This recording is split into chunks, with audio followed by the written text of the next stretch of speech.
लोगों में चलते गलत अकाइद, मसाइल और मनगढ़ंत हदीसों की शुद्धिकरण की मजीद वीडियो नीचे डिस्क्रिप्शन में दी हुई लिंक की मदद से आप देख सकते हैं और साथ ही साथ सवाब की नीयत से इस वीडियो को जरूर शेयर करें।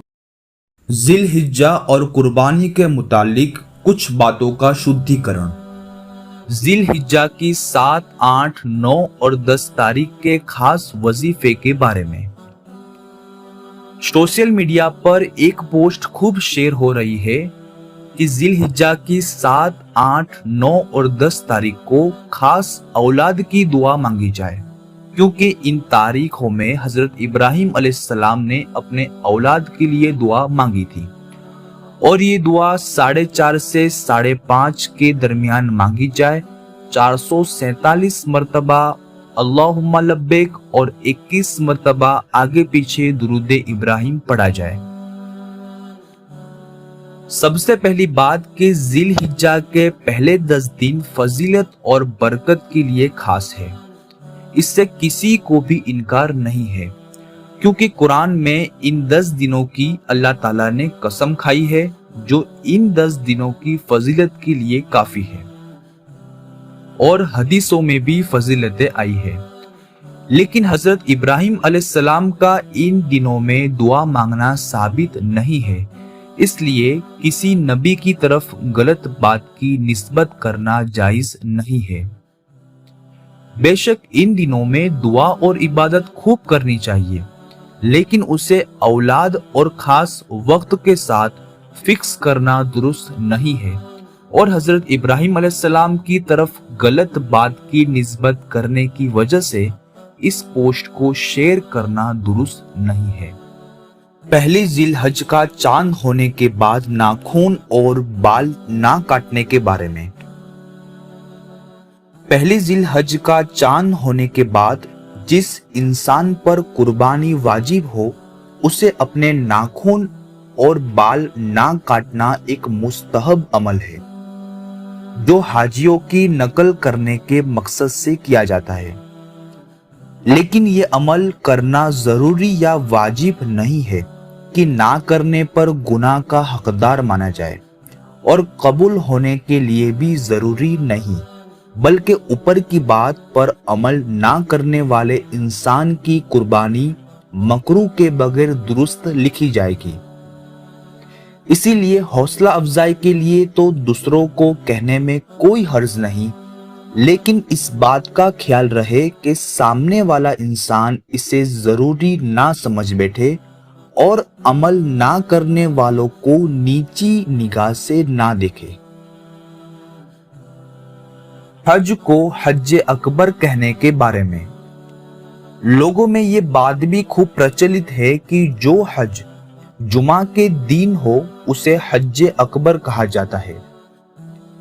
बेशक जुमा के दिन हज की भरोसेमंद किताबों में खूब फजीलतें आई है कि जुमा के दिन का हज 70 गुना अफजल है,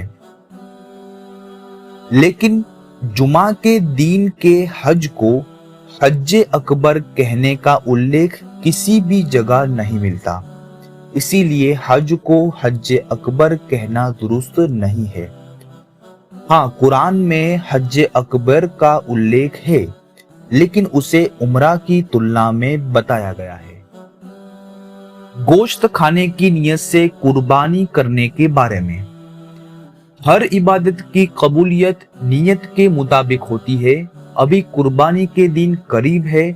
ये एक बड़ी इबादत है जिसकी अफजलियत कुरान और हदीस में खूब आई है, इसीलिए कुर्बानी की नियत के बारे में एक बात सामने आ जाए ताकि हमारी कुर्बानी अल्लाह के यहाँ कबूल हो।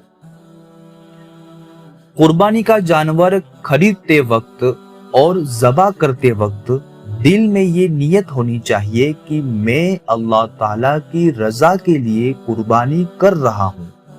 जुबान से बोलना जरूरी नहीं है।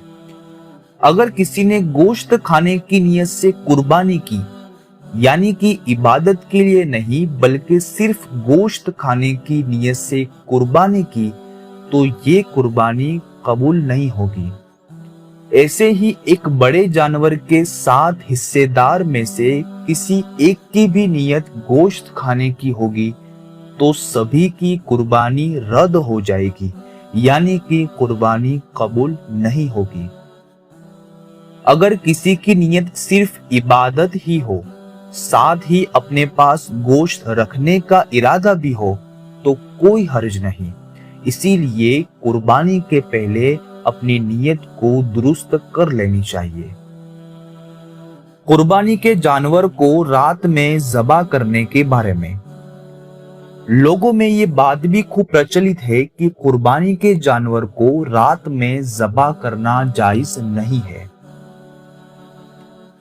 रात में जानवर ज़बा करने के बारे में एक हदीस के आधार पर फुक़हाए किराम ने जायज और गैर अफजल के साथ साथ मकरूह तंजीही लिखा है।